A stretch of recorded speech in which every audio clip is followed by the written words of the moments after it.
कैसे जीत पाएंगे? ये हिंदुओं का देश है और हिंदुओं के साथ हम भी है। 85% हमारा आदमी है और 85% में हम लोग अपना पार्टी बना करके अपना आग्रह काम। बिल्कुल हम गधे नहीं हैं, हम गधे नहीं हैं। बस ज़रूरत यही थी कि हमारे समाज के जिम्मेदार लोग आगे नहीं आ रहे थे और हमारे समाज में चेतना की ज़रूरत है और स्वामी प्रसाद मौर्य जी ने ये बीड़ा उठाया है, हम उनके साथ हैं। ये सब तो हमें बदलना है। हम हिंदू में तो जरूर आते हैं, हिंदू तो कहलाते हैं, पर जो हमें वो मान सम्मान नहीं मिलता जो उन 15% लोगों को मिलता है। ठीक है ना? हाँ। समाजवादी पार्टी धर्म की राजनीति करती है। वो क्या कर रहे थे? उन पार्टियों को अपना नहीं समझ रहे थे? उन पार्टी में थे लेकिन वो लोग सम्मान देने के लायक नहीं है। दूसरे को सम्मान देना नहीं चाहता है वो अपने को खाली सम्मान देता है। हमारे नेताजी राष्ट्रीय शोषित समाज पार्टी के नेताजी इसीलिए उग्र हुए कि हमारा अपना पार्टी हो और हमारा अपना कार्यकर्ता हो। अच्छा, पार्टी की विचारधारा भी तो कुछ होगी। विचारधारा हम लोगों का है जन जन तक जाना, गरीबों का उन्मूलन करना और जितने अति पिछड़े शोषित समाज को जगाना, और यही हमारा लक्ष्य है। ऐसे आदमी के साथ आप जा रहे हैं जिसके सिर की 50 लाख हिंदू संतों ने कीमत लगा दी। उनका अपना दायित्व है हिंदू संतों का। इन्होंने कोई गलत नहीं कहा है, रामायण को गलत नहीं कहा, लेकिन उसमें जो लिखा हुआ है उस चीज को गलत कहा है। लेकिन सोच अपनी है। वो 50 लाख क्या 50 करोड़ भी दे दे तब तक कुछ नहीं होगा। आपको नहीं लगता है इस देश को हिंदुस्तान कहा जाता है? बार बार शब्दों में कहते हैं हिंदुओं का देश है और हिंदुओं से दुश्मनी मोल लेकर आप पार्टी बना रहे हैं। कैसे जीत पाएंगे? ये हिंदुओं का देश है और हिंदुओं के साथ हम भी है। 85% हमारा आदमी है और 85% में हम लोग अपना पार्टी बना करके अपना आग्रह काम करेंगे। 85% बार बार कहते तो हो लेकिन वोट में कन्वर्ट नहीं होता है। कन्वर्ट हो जाएगा। हम लोग कोशिश कर रहे हैं कि 85% हम लोग सभी एक हो और फिर 15 को साइड करें। आज की जिस पाखंड अंधविश्वास की बात कर रहे हैं भगाने की, आपके ओबीसी समाज के 80 से ज्यादा बच्चे कांवड़ ढो रहे हैं स्कूल छोड़ के।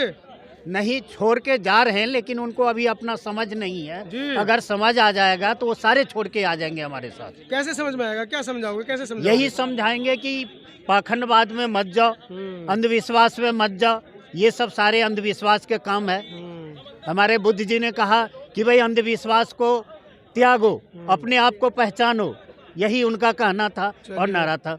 50 साल से धूप बत्ती कर रहे हैं, अगरबत्ती जला रहे हैं, मंदिर बन गया है जी। ओबीसी समाज का एक भी आदमी नहीं है मंदिर में जी। और आप कह रहे हैं कि हम समाज को जगाएंगे। थोड़ा आगे जी। जी। सबसे पहले भाई साहब ये बहुत खुशी की बात है कि हमारे जो 85% हमारा समाज है, ओबीसी समाज है, इसके जिम्मेदार लोग पहली बार इतना खुलकर आगे आए हैं। इसके पहले हम किसी न किसी पार्टियों की गुलामी किया करते थे और छोटे से लेके समाजवादी पार्टी भी तो ओबीसी समाज की पार्टी है भाई।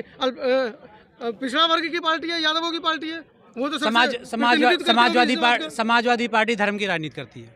वो कैसे मानते हैं? राजनीति करती है वो तो किसी धर्म में जाती नहीं। वो तो नहीं, ये हम ऐसे मीडिया में नहीं कह सकते हैं लेकिन ऐसा होता है। और रही भारतीय जनता पार्टी की बात, जिसमें मैं कुछ दिन पहले तक हमारी धर्मपत्नी उसमें महिला मोर्चा की मंडल अध्यक्ष रही हैं। उनका अनुभव है कि भारतीय जनता पार्टी में हम लोगों का कोई स्थान नहीं है, सम्मानित। आंखें खुल गई हैं।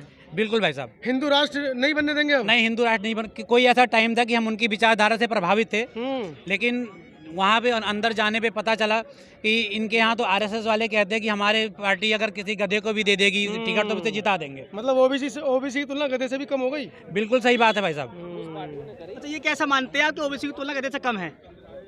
बिल्कुल हम गधे नहीं हैं, हम गधे नहीं हैं। बस ज़रूरत यही थी कि हमारे समाज के जिम्मेदार लोग आगे नहीं आ रहे थे और हमारे समाज में चेतना की जरूरत है और स्वामी प्रसाद मौर्य जी ने ये बीड़ा उठाया है, हम उनके साथ हैं। अच्छा, पार्टी बन गई है ओबीसी समाज की, आपकी पार्टी बन गई है। अब कैसे समाज को जागृत करेंगे?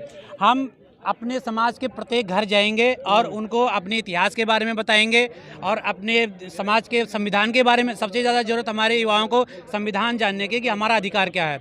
जो अभी तक जय श्री राम के नारे लगाते फिर सड़कों पे, आप संविधान पढ़ाने की बात कर रहे हैं। किसी टाइम पे मैं भी लगाया करता था भाई साहब, लेकिन अब जिस तरह से मेरे अंदर जागरूकता आई है, यही जागरूकता, यही विचार मैं अपने युवाओं में भी फैलाना चाहता हूँ और मैं पार्टी के लिए पूर्ण रूप से काम करूँगा। क्या काम करेंगे पार्टी के लिए? आज स्वामी प्रसाद जी यहाँ से मन से घोषणा करने वाले हैं, क्या 2024 का आपका वो रहेगा रणनीति? अभी 2024 वगैरह को लेके हम कुछ नहीं कह सकते। हम सिर्फ इतना कह सकते हैं कि पार्टी की विचारधारा को हम अपने समाज में लेके जाएंगे, एक एक घर तक लेके जाएंगे और एक एक युवा तक लेके जाएंगे। तो पुरानी पार्टी में जा सकते थे मौर्य साहब, नई पार्टी बनाने की जरूरत क्या थी? मौर्य साहब तो बहुत पुराने हैं, हम तो 4 साल में ही जान गए कि अन्य पार्टियां कैसी हैं। जी चलिए धन्यवाद। मैडम परिचय दी थोड़ा आगे जी। क्या नाम है? जी मैं सुषमा मौर्य। सुषमा मौर्य कहाँ से हैं? अखिल भारतीय का चौहान पट्टी कौशलपुरी से हैं। यूपी आजमगढ़ से हैं। आजमगढ़ से हैं। क्या सोच कर आए हैं नई पार्टी में? जमने में लग जाएंगे 20-30 साल? जी जमने में तो जरूर देरी लगेगा, पर हमारे आने वाली पीढ़ी को इससे हमें बहुत फायदा मिलेगा। किस तरह का फायदा? मतलब हमारे जो है कि अपनी सरकार होगी, हम महिलाओं को आने वाले समय में बहुत सारे सम्मान। अरे मोदी जी महिलाओं को मंत्री बना रहे हैं, आप पता नहीं क्या बात कर रही हैं। मोदी जी तो खैर वो अपने तरीके से कर रहे हैं, पर हमें अपने तरीके से। इनका क्या तरीका होगा? जो क्या तरीका होगा अपना? समाज को कैसे जागरूक करेंगे भाई?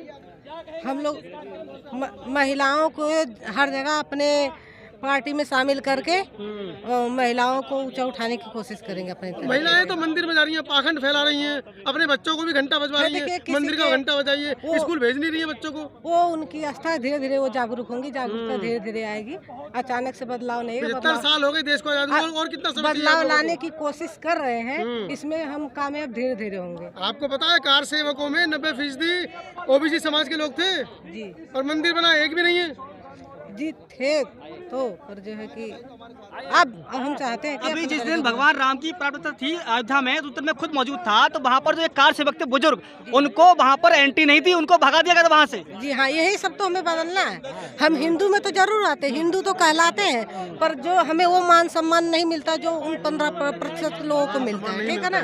हाँ।